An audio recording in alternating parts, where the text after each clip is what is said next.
Hi, I thought I would just have a little quick update. I haven't posted any video because I destroyed my GoPro.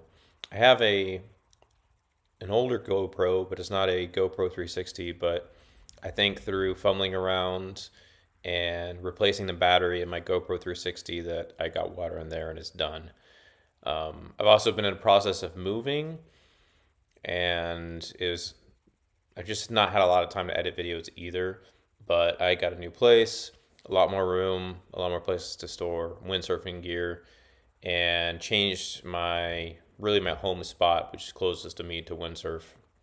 A lot going on. I just had a few thoughts on windsurfing in general because I seem to be thinking about that all the time and only making videos about windsurfing lately.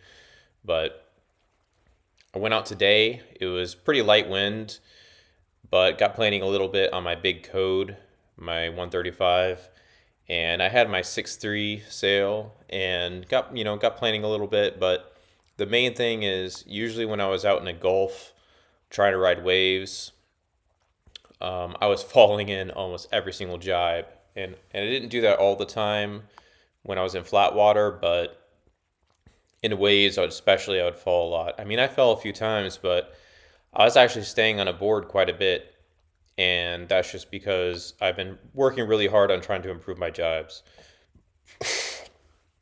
especially my planing jibes. I can enter planing, come out non-planing.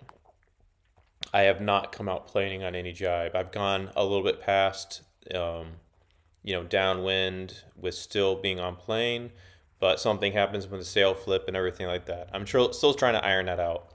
On foiling, I did post one of the last days my GoPro 360 was working. I did post some videos of where I had come through on foil jibes, and I was basically bouncing off the water a little bit, and then I finished the jibe, and I was still going at basically flying speed, so I could fly almost immediately.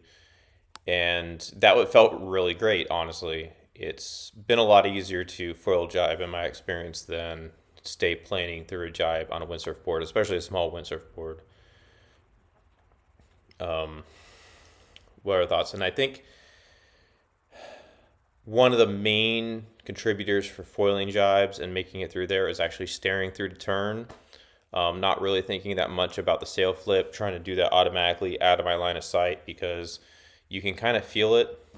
And flying clue or really sailing clue first and just practicing that sail flip without looking at the sail makes a huge difference. So all the time, I'm flying, my hands are doing the thing here, flipping the sail around, and I'm not really looking at a sail. When I'm looking at a sail, it gets all kind of bad. But it also helps me judge the flying height a lot better. That's just a thought. And I was also realizing that my front hand was too far forward and too close to the mast too early. And what this did was it was depowering the sail during the jibe entry, and that meant that I wasn't entering the jibe with a lot of speed. And you can get away with that on foil jibes, but on the fin jibes, not so much. If you kill your speed at the beginning of the fin jibe, it's hopeless. The foil just carries a lot of speed easily because there's no drag, but the fin, no, that's a completely different story. My fin jibes have been improving, and a lot of it is sheeting in. Keeping my front hand back by the harness lines, making sure my harness lines are balanced as well and fairly close. But the main thing is sheeting in hard at the beginning of the fin jibe makes a huge difference, as well as getting my weight forward. I was not getting my weight forward worth anything at all many times in my jibes. It's really pathetic, actually, but when you go back to my other videos, it's pretty clear to see that I have my weight pretty far back on the fin. And I've just been getting as close as I could, sheeting in as hard as I can, and getting my weight forward when I entered the jibe, and it made a big difference. I started feeling myself coasting, the board still planing through most of the jibe. It's just that timing that move back to the mast hand or sorry, timing that front hand moves to the mast and doing that flip on a fin has been a lot more challenging than on a foil, just because there's a lot more noise going on, there's a lot more bounce and things like that. And that's all I can really say. I'm definitely not a super good jiber by any means, but those few things I just mentioned made a big difference. The other thing I wanted to say was my new sight is very flat, and I think that it'll really do well for trying to break my current personal best in the foil, which is like 22 or 23 knots. Not that fast, but because it's so flat, I think I'll be able to get some new top speeds there. And also because it's flat, I've been playing around with trying to step switch stance in both fin and foil. I found it the most easy with my code, my big code, my 135.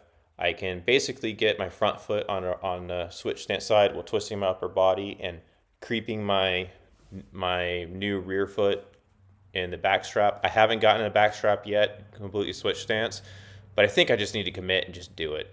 But I can plane and stay planing, you know, with my clearly leaning away from the sail and switch stance with my front foot in the strap, and I'm still staying planing. I still have some level of control. It's when I try to get in that back strap that things kind of get hairy, but I think I can fix that. I tried riding switch on my Foil X. The thing is, when you look at the code or my dyno, the straps are like this close together. You can get in them easily. On the Foil X, they're like this, and it doesn't seem like that much more, but going from switch and switching your feet, it does make a difference because the straps are a little bit further apart. And I was almost there getting my front foot in the switch stance on the Foil X. I just got scared, to be honest. And a lot of this is because I was looking at Muller's videos. He's been showing a lot of really cool foiling stuff. It's very inspiring. I also played around with foot drags on fin. I found that really easy. You're planing. It seems like a piece of cake to take your front foot out of the strap and just drag it on the water, kind of like get your foot planing even and get it back onto the board. And I don't seem to lose control. I can do hand drags on either hand, front, back hand, as long as my harness lines are balanced. Foot drags in the harness, it's not that hard. I did try body drags, was not successful. I had a few catapults from that, nothing too crazy. And I had a couple ones where I just was dragging my body too much and I just ran out of momentum. And basically, board was still moving forward, but I wasn't playing anymore. And I pretty much water started while the board was moving, got back on the board and kept going. But it's fun to try this stuff. I still haven't ducked on foil. I still haven't ducked on fin while planing. I can do it while floating around on a big board, but I think I want to try it when I'm planing next time I'm in good flat water conditions. Jibes are definitely improving, as I already mentioned, but it's fun to try these other things. I also want to try a foot drag on foil, but it scares the crap out of me, honestly. I guess I've been in a lot of gusty conditions lately. When I was foiling, it wasn't super consistent, so I was giving a lot of input into the sail and body language into the foil to keep kind of like a steady direction. So I just didn't feel comfortable. I think when there's some light wind days, when I'm getting going and foiling in lighter winds, I think it'll be a lot easier to try a foot drag or something more interesting on a foil than just jibes. I mean, jibes are cool and all, and it feels great when you fly through them, but I think I would like to be able to do some other tricks too. Maybe some heli-tox on foil, maybe some downwind, upwind 360s, like you see in Ball's videos. I'm a while off from there. I'm nowhere close to pulling one of those off, but it's cool to just know that there's all these things you can try. Or even sailing either switch stance on foil and staying there, or backwinded on foil and staying there, or just sailing backwinded in general. I think it'd be fun to be able to duck and then stay planing backwinded or foiling for that matter. Be able to foil backwinded. I think I need to practice more on a bigger board in light winds, just sailing backwinded, because I can do heli tax and all that and go through that backwing phase. but I think I need to be able to sail in a straight line backwinded just to be able to maintain it and understand it before I really do it on foil. But that's all. I'm going to try to find where in the world, because I've been moving, where in the world my old GoPro is, and hopefully still be able to use it and get some video. But in general, I just haven't had as lot of time to edit videos, and I definitely don't have a GoPro 360 anymore. I might pick up a new camera, but it's, I don't know. I spent a lot of money moving and buying a place, so I'm less able to spend as much money as when I bought like all the IQ foil stuff and all the other foiling and sales and all that. I have a lot of gear. I spend a lot of money, but now I don't have as much free money to spend on windsurfing gear. But I'm hoping to put some good content up. If it's me just talking, maybe that's interesting. I don't know if this is interesting at all to people that subscribe to me and watch my videos. But if you do, let me know. Let me know what your thoughts are. And I guess I'll see you guys later.